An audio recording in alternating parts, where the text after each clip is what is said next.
Hello and welcome to The Point English. My name's Ben. Thank you for joining me again and welcome to any new viewers.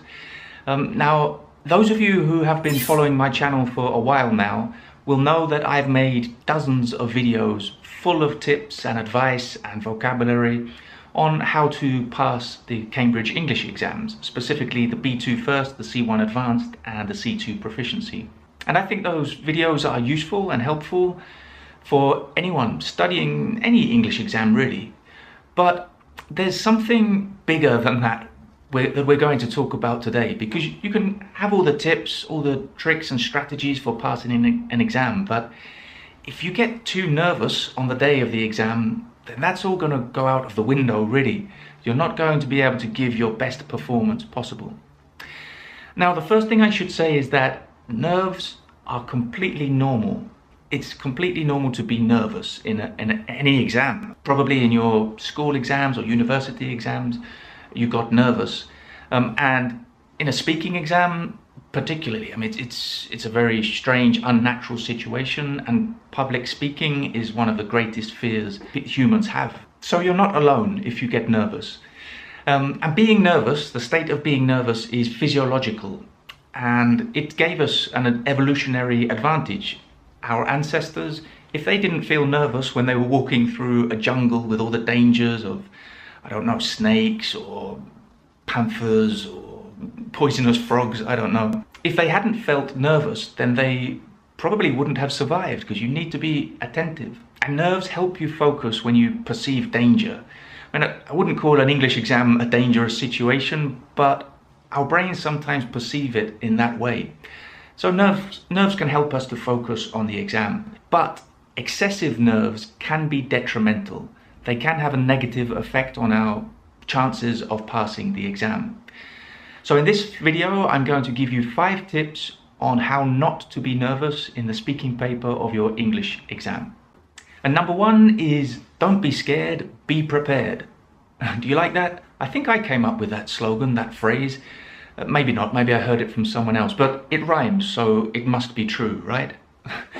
So don't be scared, be prepared. So that's quite obvious, right? But it's so important.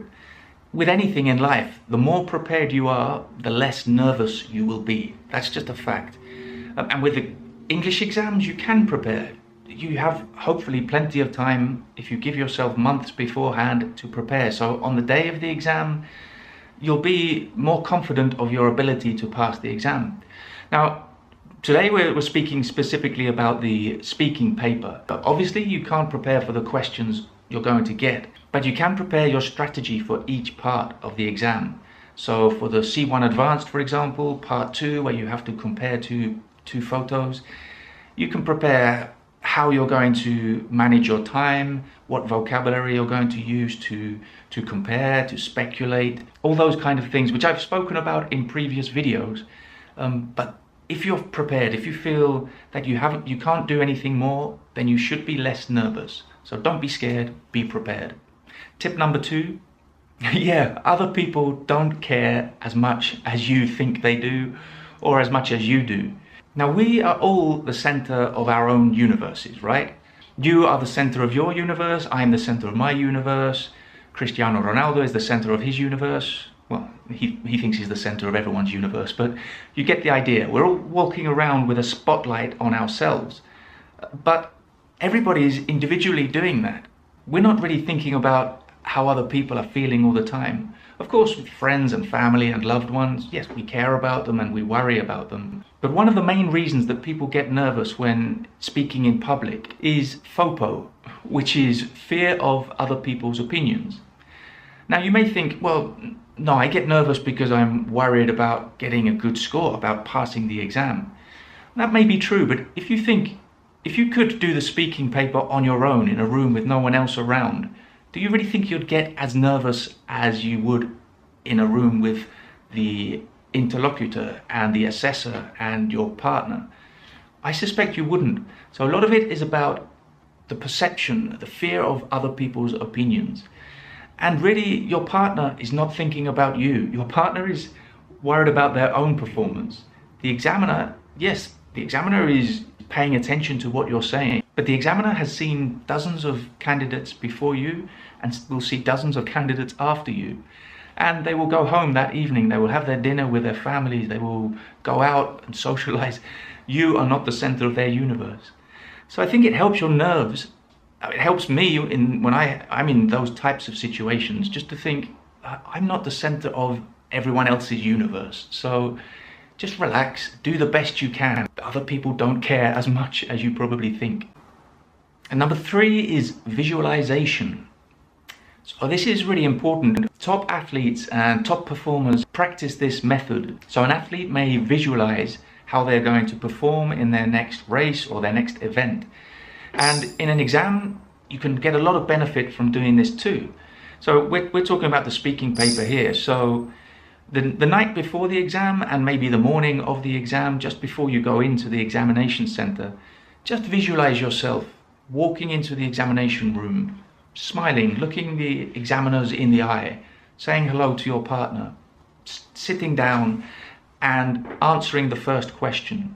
And go through each part of the exam thinking about how you're going to do it, but really imagine yourself in the exam. And that will help you, honestly. That will make it easier when the reality comes, when it's time to do the exam itself.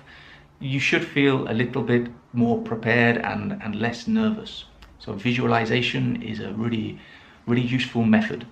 And number 4 is practice the speaking paper. Now this is linked to number 1, don't be scared, be prepared. But specifically practice the speaking paper. You can do it on your own, maybe, you can go through all the different parts. Obviously it would be much better if you did it with a study partner, or maybe a brother or sister or a friend or your mum or dad. Because just going through the process, perhaps timing each part, simulating the exam as much as possible will make it a lot easier on the day of the exam. There will be no surprises. I've said this before in previous videos, you don't want any surprises on the day of the exam. So practice the speaking paper, that will really help. And the last tip, number 5, breathe. Now this is nothing new, I'm sure you've heard this a million times before, but I can't make a video about how not to be nervous in an exam if I don't talk about breathing, because it really does help. When you take long, deep, slow breaths, it signals to your brain that there is no danger, that everything is okay. The physical act of breathing slowly can change your psychological perception of a situation. It's scientifically proven, this is not me inventing something, it's true. So when you arrive at the examination center, hopefully you'll have some time before you enter the exam.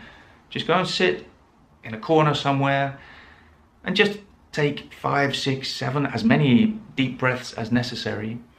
But really mindfully and consciously breathe in through your nose, breathe out through your mouth slowly, and it will calm you. So that's before the exam, but also during the exam.